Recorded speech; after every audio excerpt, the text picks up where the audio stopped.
Ellen, how are you doing? So today we're going to take a look at Elvis's Victor albums from the 1960s.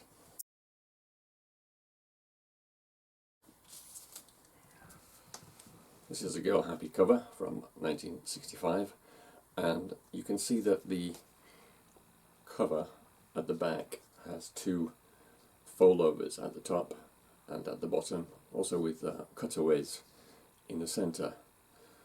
So the new albums were released in this kind of cover. Most of the new albums were released in this kind of cover, from the stereo version of Elvis's Back in 1960 until Double Trouble in 1967.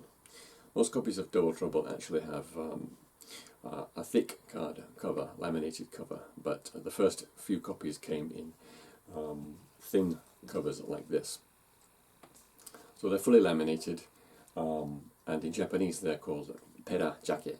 So pera comes from the word pera pera, which means flimsy, and jake comes from the English word jacket. So pera jake means like a flimsy cover in English.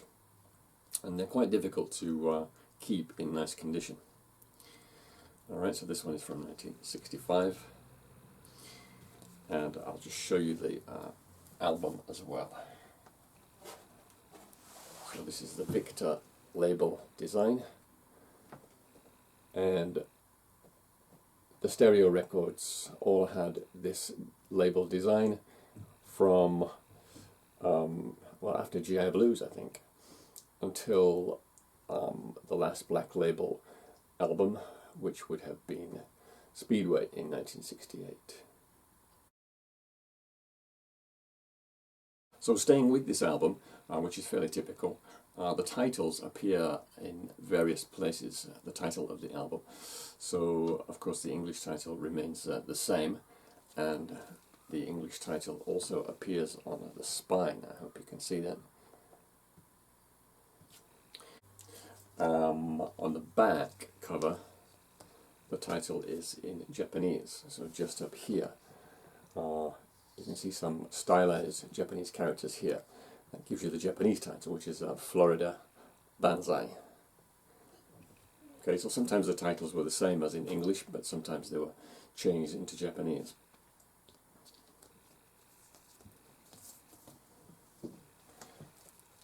Titles also appeared on the labels, to look at this label again, and the Japanese title appears just under the English words Girl Happy, underneath Nipper.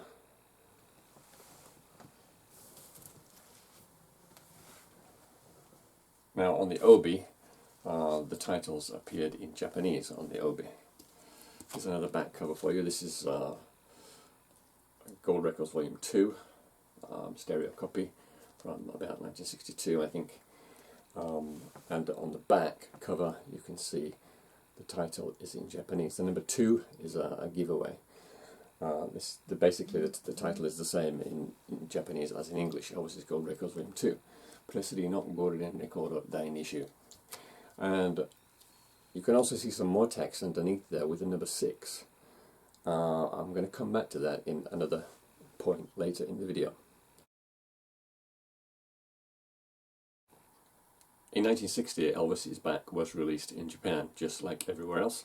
However, in 1963 it was re-released, but it came with a new title, and they changed the title to Such a Night.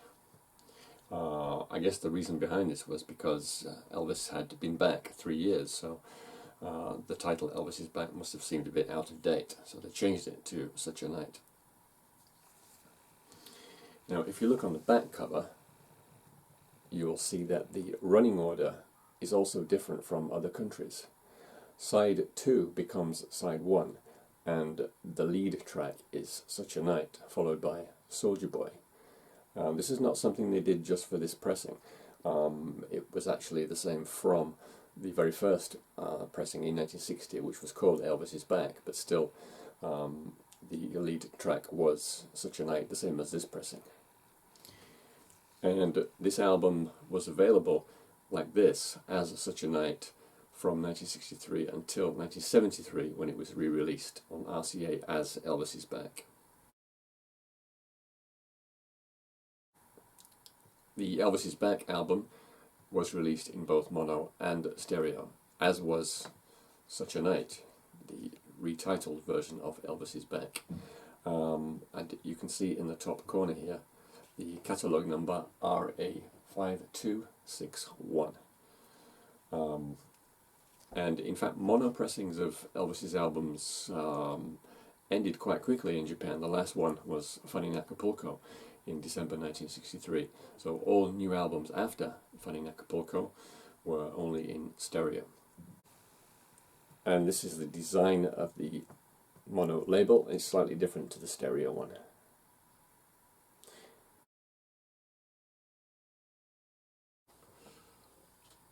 And the Elvis is Back album, or Such a Night album, was not the only one to have a different running order to other countries. This is something for everybody. It's actually an RCA pressing from the late 1960s.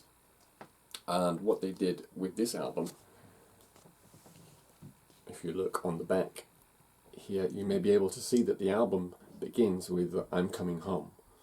So what they did was they reversed sides 1 and 2. So the album begins with what we know as the rhythm side, and the ballad side switches to side 2. There is no mention anywhere on the cover to the rhythm side or the ballad side. And the title of the album in Japanese translates into English as something like The Gift of Song. Another thing you can see here is the living stereo banner at the top of the front cover. So these started with the stereo pressing of Elvis is Back and continued through Blue Hawaii. So after Blue Hawaii, this living stereo banner disappeared. This is, as I say, the RCA pressing from the late 60s, early 70s. There is also a Victor pressing with exactly the same cover. It's very rare, actually. Okay, we're going back to 1961 now. This album was released in 1961, just a little bit later than in America. And what I want to point out to you here is the back cover. So the back cover here is the same as the American back cover. Elvis is Back, the original pressing of Elvis is Back, was more like the UK pressing, with the picture of Elvis on the front, and on the back cover there were some army photographs. It didn't have the gatefold cover. And this album here, GI Blues, it actually has, you might be able to see that, the first track is Tonight's All Right for Love, the short song, not Tonight's So Right for Love. And I'll show you the record because the label design is slightly different from later stereo pressings. There you go, so you can see it says Living Stereo across the center. So the back covers, which were similar to the American back covers, they didn't last for very long. Very quickly they changed to something like this one here. This is a the mono pressing of Golden Records from 1962. On the back cover you can see that it just has the lyrics in English. So this was basically the standard design of the back covers from His Hand in Mine onwards. However, there were one or two exceptions.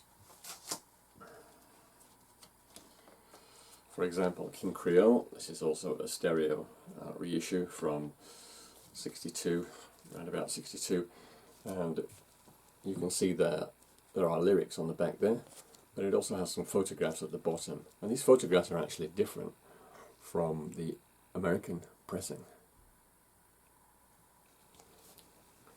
And you also get here in the top left corner the Japanese liner notes as well.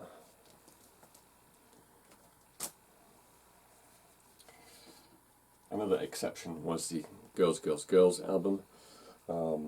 This one is an RCA pressing from the late 60s, but the cover is the same as the Victor pressing. And on the back there you can see there's actually a photograph, and the rest is just Japanese liner notes, not the lyrics, but it's all Japanese liner notes. The lyrics actually appeared on a separate lyric sheet. This one is white for the reissue. The original pressing had a blue one.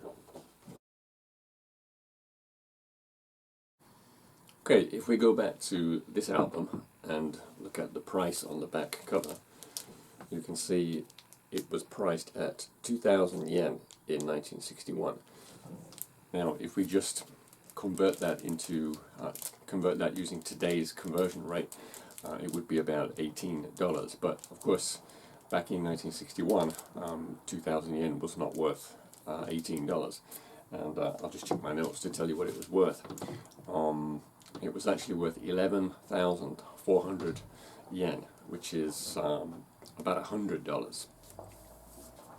And the first mono pressing of Elvis's back was 1,700 yen. So the mono pressings were always cheaper than the stereo ones. And quickly the records went down in price. The stereo pressings went down to 1,800. And if we go back to this mono pressing of A Date with Elvis, you can see that was priced at 1,500 yen. And 1,500 yen in 1963 money is worth 7,200 yen in today's money, which is about $65. So you can see that although records were getting cheaper, they were actually still a luxury item, even in 1963. This is the inner sleeve for the album I just showed you, A Date with Elvis, which was a mono copy, and this is just a paper inner sleeve. So the mono albums came in this kind of inner sleeve, a paper inner sleeve, and you can see the Victor, or the Nipper logo in the top right corner here. The stereo albums came in plastic and paper inner sleeve. So again, you've got the Nipper logo up here, and on one side you have just a piece of plastic, and on the other side it's basically a sheet of paper surrounded by two sheets of plastic. Personally, I prefer the paper ones, for the simple fact that if you store records for a long time in these plastic ones, it can get a bit sweaty, and sometimes the sweat lines can stay on the record. Sometimes you can clean them out, sometimes you can't. Sometime after the It Happened at the World's Fair album was released, some albums came with this inner sleeve, with pictures of other albums. And if you look on the left side there, you can see the World's Fair album cover.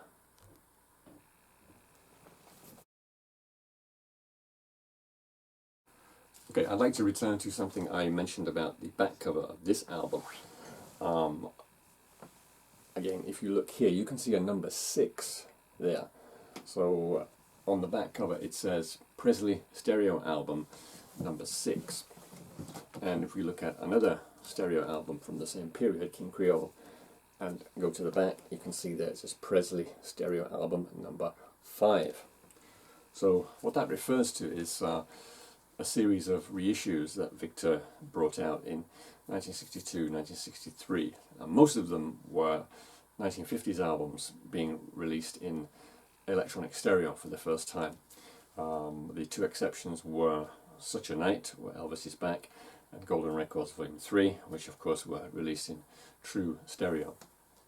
So there were 9 albums in that series, the Presley Stereo Album series. However, there's no number 7. Now, the reason for that, I think, is because A Date with Elvis was delayed. The stereo copy of A Date with Elvis did not come out until 1965, so there's no number 7. When A Date with Elvis eventually came out in 1965, I guess everybody had just forgotten about this stereo album series, or maybe they thought it was too late.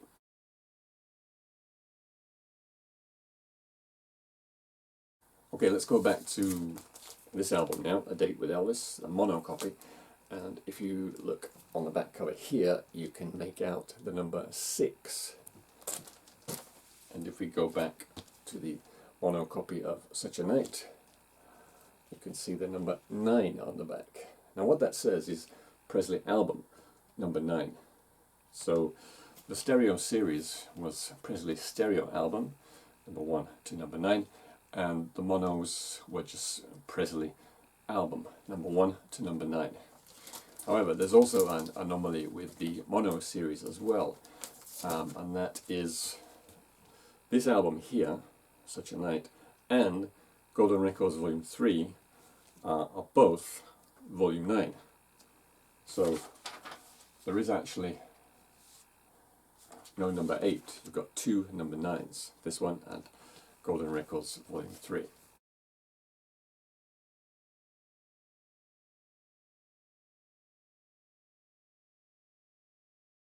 So all of the albums that I've shown you originally came with Obis. Now, unfortunately, none of the ones I've shown you so far actually have the Obi, because most people discarded them. However, I do have one which still has the Obi, one copy to show you, and that's the King Creole album. This is another copy of King Creole that I have. The same stereo pressing from about 1962. And the Presley stereo album series is also mentioned on here. And the reason why you can't see the number 5 is because it's in Japanese.